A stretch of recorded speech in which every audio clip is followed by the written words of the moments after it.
آقا جان، مسجد میں دی جانے والی افطاری میں سے اچھے اچھے پھل فروٹ نکال کر چھپا لینا، کیا یہ درست ہے؟ اب بدقسمتی سے مسجد کا جو اسٹاف ہوتا ہے ان میں بھی بڑی بے دردیاں دیکھی ہیں میں نے. ان کو خدا کا خوف نہیں ہوتا کہ یہ حرام ہے یا حلال ہے، کوئی پرواہ نہیں ہوتی. اس میں عمدہ آئٹم ہے، یہ لوگ چھانٹ کر خود کھائیں گے، گھر بھجوائیں گے، اپنے خاص دوستوں کو کھلائیں گے.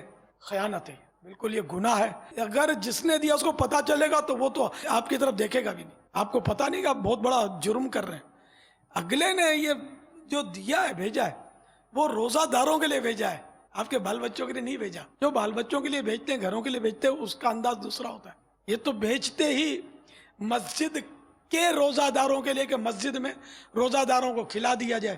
تو اس لیے اس میں سے ایک کھجور بھی نہ نکالی جائے الگ سے، اور ایسی چیزیں نکالی جاتی ہیں چھپا کر. یہ خود بھی چھپا کر نکالتے ہوں گے تو اس سے بھی سمجھتے ہوں گے کہ ہم کر غلط رہے ہیں. اتنا بھی ضمیر نہیں ہے کہ ہم غلط کر رہے ہیں. ہاں، اگر آپ نے سب رکھ دیا جو آیا وہ رکھنا ہی ہے ان کے لیے، نمازیوں کے لیے. اب بچ گیا تو اب اس پر عرف یہ ہے کہ جس نے دیا وہ واپس لیتا نہیں ہے، وہ دے دیا. اب ٹھیک ہے، اب آپ جس کو بھی کھلائیں، اپنے بال بچوں کو بولے کھلا دیں. اب مزید قانون نہیں رہا اس کا کہ بھئی وہ نمازیوں میں تقسیم کر دو، گھر نہیں بھیجو، خود نہیں کھاؤ.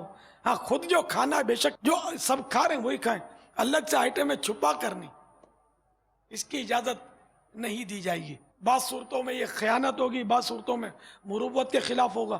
جیسی صورتحال، جیسا جہاں کا عرف. عام طور پہ یہ خیانت کی جاتی ہے، یعنی کہ مغرب سے پہلے آنا شروع ہو جاتا ہے مال یہ چھانٹی شروع ہو جاتی ہے. لیکن ان میں عام طور پر امام ملوث نہیں ہوتا، ان میں زیادہ تر خادم ملوث ہوتے ہیں. امام کا ایک اپنا روب ہوتا ہے، وقار ہوتا ہے، وہ ڈرے گا.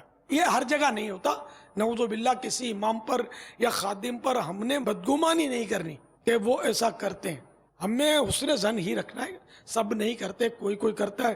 ہاں، جو افطاری میں کھلاتے ہیں نا، وہ تو سیدھی بات ہے کہ وہ تو چاہے ارب پتی ہو، کھرب پتی ہو، چاہے بے نمازی ہو، چاہے بچہ اور روزہ نہ رکھے، وہ سبھی کھاتے ہیں اور کوئی اس کو روکتا نہیں ہے. اب چھوٹا بچہ روزہ تو نہیں رکھتا اور وہ کھاتے ہیں، اور لوگ دیکھتے بھی ہیں. اب اس پر ہے عرف، اس لیے ہم یہ بھی نہیں کہیں گے کہ چھوٹا بچہ کیوں کھایا اور چھوٹے بچے کو لانے والا گناہ گار ہو گیا، ایسا نہ کہا. لیکن میں اپنے طور پر اپنا جو انداز تھا وہ یہ تھا کہ میرے بچے جب چھوٹے تھے نا تو میں تو ان کو مسجد میں لانے سے بچتا تھا. افطار کے ٹائم پہ رمضان میں بھگا دیتا تھا ترکیب سے کہ یہ بچے ہیں تو ماریں گے آج سموسے پر، ان کو کیسے روکوں گا؟ ان کی سمجھ میں نہیں آ کے آ رہی ہے میرا باپ ایسا ظالم ہے، سب کھاتے میرے کو نکالنے دیتا. خودداری بھی تو یار کوئی چیز ہے کہ نہیں؟ خودداری لگتا ہے فوت ہو گئی، وفات پا گئی ہے. میں الحمدللہ میری زندگی کا ایک حصہ میں نے امامت کی ہے، ایک حصہ میری زندگی کا گزر گیا.